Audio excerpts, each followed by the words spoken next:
dhacdooyinka kale ee laga diiwaangeliyey sadaqada iyo fadligeeda waxaa ka mid ah dhacdada koobaad. mid ka mid ah asxaabta oo aan aad u soo wareysanno ayaa waxa uu ii sheegay in 3 shaqo oo uu ka shaqeeyo saddexdaba uu sadaqo uu bixiyey ku helay. waxyaabaha cajiibka ah ee ka midka ahaa sheekadiisa waxaa ka mid ah in goor duhur ah ay xubno qoyskiisa ka mid ahi ballamiyeen, kadibna la wada qadeeyey. markii qadadii la dhammeeyey ayaa mid ka mid ah xubnihii qoyska oo ah ka ballamiyey uu sheegay in uu jiro qof ehelkooda ka mid ah oo arrin degdeg ahi ay ku taagan tahay. waxa uu yidhi markii la isu qaybiyey waxa ay lacagtii noo qabatay min $70. waan fikiray ma hayo meel degdeg ah oo aan ka soo qaadana ma xasuusni, xilliguna waa bil aakhirkeed. tala ayaa igu caddaatay. aniga oo aan niyad ahaan u joogin baan aqbalay waan idhi haye. nin walaalkay ah oo iga weyn oo gaadhi watay baa isii qaaday oo guriga isii dhigay. intii aanu soo soconnay waxa uu saaxiibkii yidhi hal mar lamaan hadal walaalkay oo erayba waan soo rogo waayay. gaadhiga markii aan ka sii degayey ayuu walaalkay igu yidhi way hagaagaysaa ee nafta khayr u sheeg. saaxiibkay waxa uu yidhi waan yaro jiifsaday, casar baan tukaday, kadibna waxa la gaadhay salaadii maqrib. waan tukaday waxaanan ku soo laabtay guriga.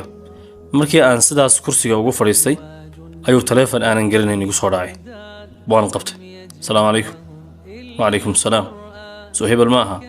haa waa hebel, waxaanan kuu hayaa shaqo heblaayo oo bishii $170 aad ku qaadanayso. ayaanu isdhaafsannay.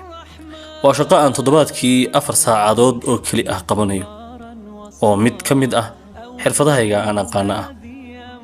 bal u fiirso, $70 ee uu dar alle u bixiyey ayaa loo laban laabay. markaasuu weliba isagu hal mar buu bixiyey alla subxaanahu wa tacaala bil walba uga dhigay. rabbiyow deeqsisanida. qisada labaad ee aan soo qaadanaya waa qiso aan u taagnaa iyadoo uu ka sheekaynayo qofkii ay ku dhacday.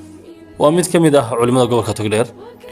waxa uu markaa qisada noogu sheegayey in uu dhiirigeliyo waxbixinta dadka meeshaas markaa aan ku joognina oo ka saaro warwarka ah waxaan ay bixinayaan inaan heli doonin ee ay tahay wax Ilaahay subxaanahu wa tacaala uu lama laabayo meel kale oo ka siinay. waxa uu yidhi waxay ahayd bilowgeed, kadibna muddooyinkaaba xaafadii iyo xaaskiiba ay weydiinayso igu lahayd biilkii baan u baahannahay, meel heblaaya lacagta noocaasna laga doonayaa, meel heblaaya tan naga rabaa, meel heblaayo anna waxa la khayr bay noqonaysaa ayaamaha soo socda insha Allah ayaan soo qaadaya. waxay soo gaadhay inaan ballan cad xaafadii siiyo oo aan dhaho insha Allah habeen dambaan keenaya. habeenkaa markaa aan soo hoyday aan saalay subaxii baan iska shaqo tagay. habeenkii waxaan soo hoyday anigoo sida lacagtii $300 aan ku shaqayn jiray. intaan guriga soo marin ama aan guriga iman ayaa waxa la ii sheegay in uu jiro shir ay qabanayaan culimada gobolka Togdheer. saasa la isu ballamiyey. kulankii culimada ayaa nimi. kadib culimadii shirka qaban qaabinaysay waxay noo sheegay inay jiraan abaaro ba'an oo ka jira miyiga gobolka Togdheer. dadka miida ah ee gobolkuna ay tahay inay u dhaqaaqaan dadka miyiga. inaguna ka culimo ahaan aynu nahay ama ay tahay inaynu noqono dadka ugu horeeya ee wax bixinay. calaa qofna lagu qoray $300. waxa uu $300 jeebkan ku haya oo waa biilkii xaafadda. wuxuu yidhi waxa igu soo xaadiray wax allaale iyo wixii Ilaahay subxaanahu wa tacaala quraanka kariimka kaga hadlay sadaqada iyo inuu qofka u laban laabayo iyo inaanu waxa weeyaan qofka alla dartii wax u bixiyo dayacmin. go'aan waxaan ku gaaray $300 inaan bixiyo. saddexdii halkii baan ka dhiibay. habeenkii baan guriga yimid. ballanta xaaska aan la galay waxa ay inaan caawa lacagta keeniyo. xaaskii bay weydiisay. waxaan ku wax yar baa isqardhaafay insha Allah habeen dambe waa diyaar waa laga haya. habeenkii baan sidii ku saxay subax ma shaqo tagay. sidaa markaan shaqadii u soo galay ayaa waxa uu yidhi waxa ii yeedhay shirkadda aan ka shaqaynay ninkii maamulaha ahaa. waxa uu yidhi sheekh Below nin mas'uul tahay, nin weyn baa tahay, si wacan baad u shaqaysay, shaqadaada ka soo baxday. waxaan go'aansaday in lacagtaada $300 inaan kugu daro. waa double iyo lacag intii aan qaadan jiray u dhiganta. bisha maanan kaga bilaabaya isla markii baan ugu diraa. waxa uu yidhi isla markii baan ana xaafadii soo diray. bal fiirso, Ilaahay subxaanahu wa tacaala isku halayntii oo isku haleeyay sida aanu ku dayacin.